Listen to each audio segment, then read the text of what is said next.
We got the story from the Post Millennial. CBS only finds one Harris supporter in Nevada restaurant. The rest were for Trump. No. It's restaurants.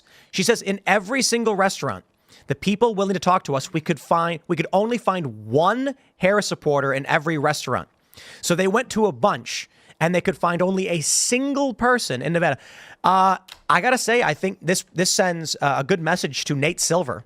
Nate Silver has Trump favored to win the election, winning Nevada.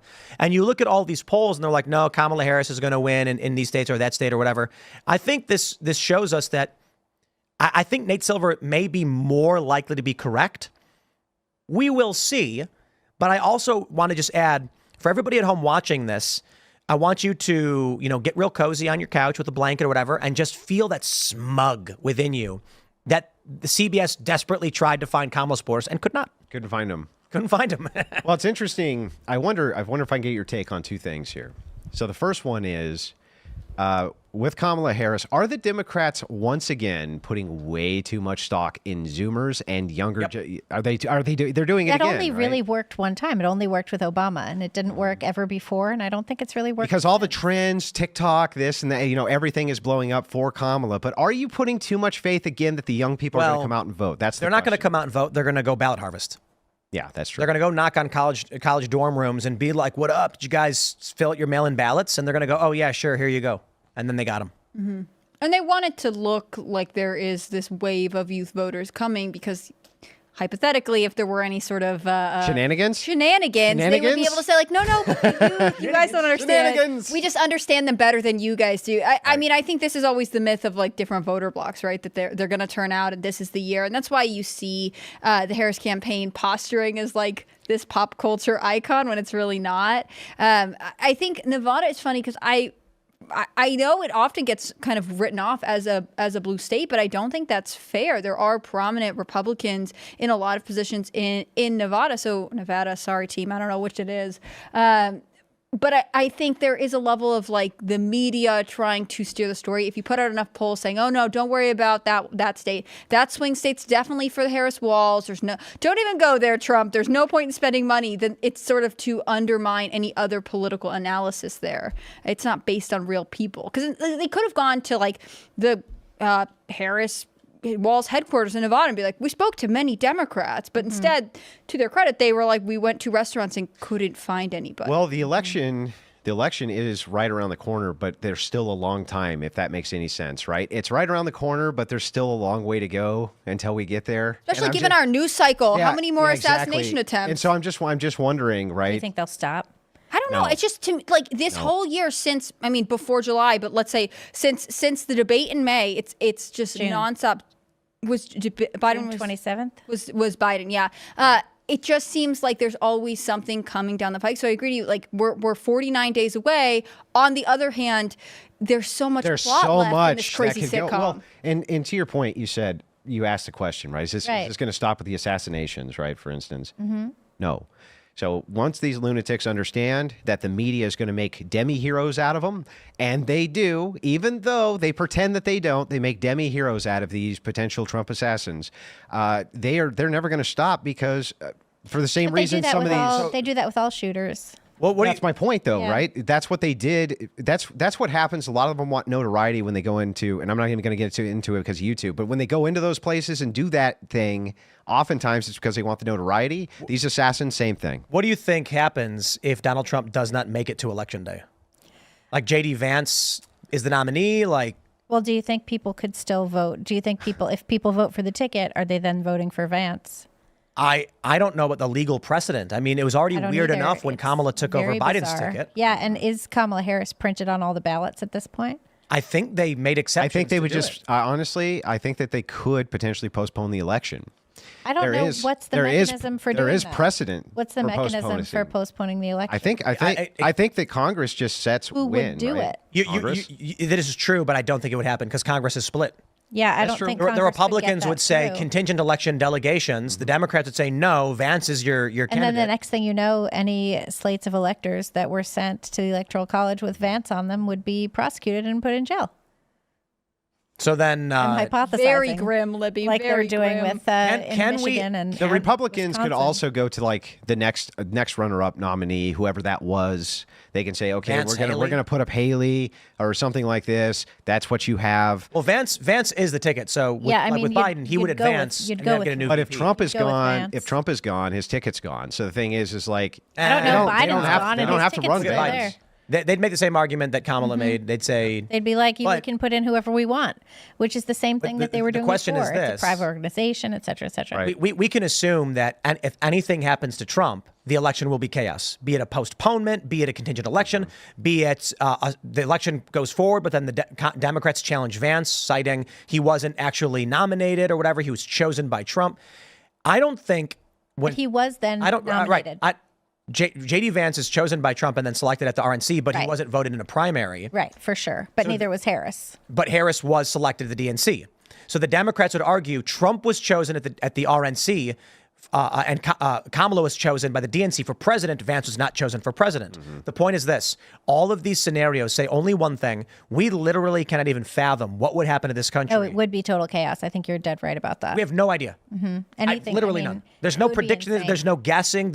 It's And then it was interesting. Biden called Trump to check in on him and see if he was okay. And they talked about potentially additional Secret Service protection, although I don't know if that has happened yet. And isn't that under the DHS? Isn't that Mayorkas's call? That's Mayorkas. And he is the biggest awful person. I mean, he was speaking at the Texas Tribune Festival saying that he didn't even believe deportations were a good policy at all. And he brought up the example of a single person saying that it would, how would we deport a I single mean, the House person? voted to impeach him because he's Correct. derelict in duty. And the Senate wouldn't I take it up. suspect we could do it again because if you can't keep the president safe, I mean, what are we doing here? That is a really Trump good might point. want to bunker up and just get back on Twitter. I think that's what they want, though. They don't want him at any He rally. might just They want to don't- bunker yeah. up and get back on Twitter for his campaign rallies. Do I his think he campaign wants rallies to go from Twitter. golfing and do some campaign rallies. He's got a rally in Long Island tomorrow. Trump Because that was the famously point does of not the- like heavy security. So this is a well-known thing where Trump likes to be accessible. And I think this is another big Because challenge. he loves the people. Yep. It's a big thing about him. It's a He big also difference. loves McDonald's. Yeah, well, it's a big difference between him and Kamala Harris. Kamala Harris does not love the people. She busses people in. She is invite only. No public speaking rallies. engagements, really. Also, Yeah. when it comes to media, she is very inaccessible to the media. Very inaccessible. Not a lot going on there. Not much of a plan. I think media gets frustrated. During the debate, I really didn't see a single standout plan from Kamala that made me go, that's a Well, there Democrat weren't that any stands out. Just standout nothing. plans at all. There weren't anything. I mean, Nothing. we know a lot about how she was a middle class kid. We know a lot about how the people in her neighborhood liked Yeah. their lawns, but we don't really know anything about. What she would like to do for the American people that's worthwhile.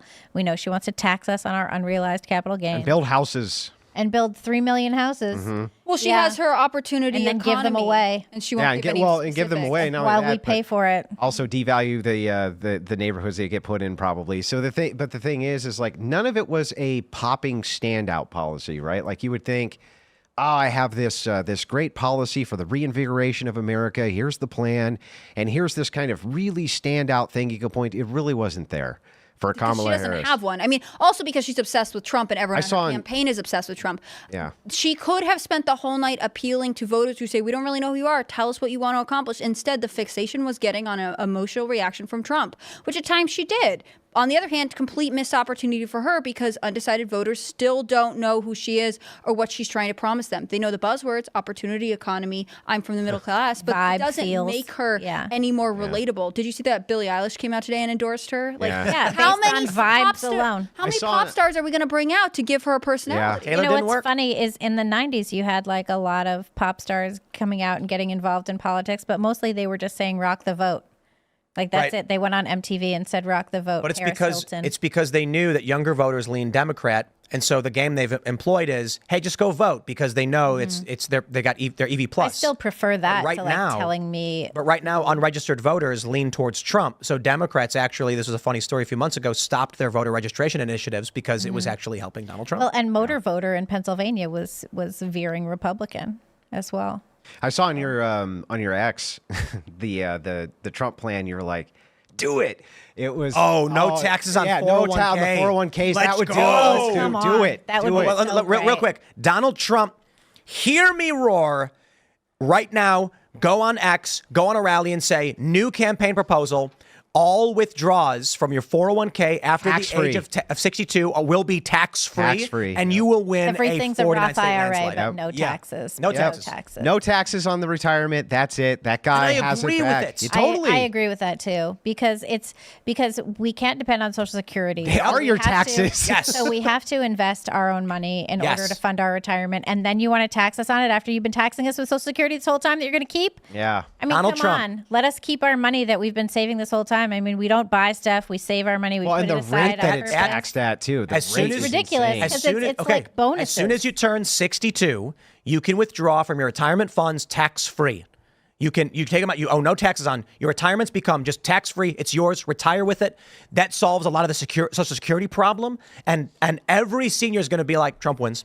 Well, you know what else it would do? It would help. It would help age out the workforce, because we would be like, oh, I will retire because now it turns out I do have enough money to retire, and all those bigger, higher level positions would open up to the lower generations, and then they'll be able to get those jobs and do things like buy houses and more cash, save for their retirement. And retirees will have more to spend. Their budgets won't be as strained, so they'll go out to eat. They can go on do road trips they want to do. They can go buy that different condo and give up their house to a younger family. The mobility of And both then- the corner offices and the house and suburbs becomes vital. Becomes huge. That would be amazing. I think it's a brilliant I would idea. be so happy. I would perhaps cry if that were the case. If he said at 62 you're tax-free. I mean, No, 55. Do it at 55. Say 55 years old. I'm okay with 55 years 62. old. I mean, I'm going to be working till why I'm not? dead Why not anyway. 55 for the taxes on the 401k and this type of thing? Some of these guys, 55, 56 years old, got $3 million in their retirement account, and they're going to have to work another 8-9 years. So that they can pay for the taxes when they pull it all out. Well, and then they're going to get taxed on the unrealized capital gains in their houses, and then they're going to get estate taxes, so they can't even leave anything to their kids. Just let them pull it out right now. Let them retire. You're right. It's going to create a whole lot of jobs which are far past entry level when guys who are already established in those jobs It would retire. open up real This estate. is sort of the joke all the time that it's like, do you know why you're not getting promoted to the corner office? Because the guy who has been sitting there for 3 decades won't leave. But to that guy's can't defense, leave. he can't leave. He can't leave. And I think this is the reality, which is like, we are supposed to have an economy that allows you to retire. And in fact, I think it would boost national morale if we treated it as like something that we wanted you to do. Like in France. Remember when they had basically like the middle-aged workers were practically rioting in France because they wanted to raise the retirement age. They were like, you would never do that to us. I love how Trump's policies are increasingly just abolish taxes. Well, that's that popular. is kind of great. That is kind of great. Kamala's policies are raise taxes for some and give free money to people who haven't earned it. Kamala's policy is we're going to forgive your student debt. You got free money and now you don't got to pay it back. Your Trump stupid is gender Trump studies is degrees, saying you morons. the money that you earned, you keep. I like that. Yep, I agree. Because I work hard. And I have my whole life. I also think that's a And double. it's a tax cut for retirees, not the billionaires. Which is a good thing, a tax cut for retirees, because it's a double-edged sword too with the college forgiveness, because there's tons of people who paid off their loans who that pisses them off like you can't believe. Or like the $25,000 down payment assistance. I bought my house a couple years ago. I didn't get any down payment assistance. Yeah. Like I just paid for my house. Well, there are programs. There have been programs like that forever for FHAs and things like this. Rural housing loans they'll assist with that type of thing. Those things already exist. They're not really doing anything major by doing the $25,000. But student loan forgiveness. You're jacking up real estate prices by I agree. $25,000 right on top of it. I agree. And so you're taking the money from the taxpayers and you're giving it to the companies selling the houses. Yeah, I'm not sure that would have a mass impact, but fair enough, right? The thing is, though, is when I'm looking at the college student loan debt forgiveness, some of these people have hundreds of thousands of dollars in student debt, been going to school for 12 years. Mm-hmm. Yeah. Well, also, years. though, I mean, the other thing, too, with the student debt is it is true that when you have a student loan that compounds on interest once you graduate, like that's deadly. And the reason that tuition is so high is because student loans are so readily available. Yeah. Well, and it's so a scam, You it's a can't total say scam. we're going to forgive student loans and then also continue to issue them. Well, you yes, can't look and at it you and say can't like say- you've been saddled with debt with no way out. So we're going to forgive you. But everyone else coming down the pipe, same problem in a couple years. Right. And the other thing, too, is tuition is like $60,000 a year at some of the schools that I went to. And it's like there should absolutely not be loans facilitating a college degree that costs more than a house. And the colleges have no incentive not to continue to raise prices because they know ultimately they can demand students get government-backed loans that they cannot go bankrupt on. Mm-hmm. Thanks for checking out this clip from Timcast IRL. Make sure to watch the show live Monday through Friday at 8 p.m. Subscribe to this channel, and we will see you all there.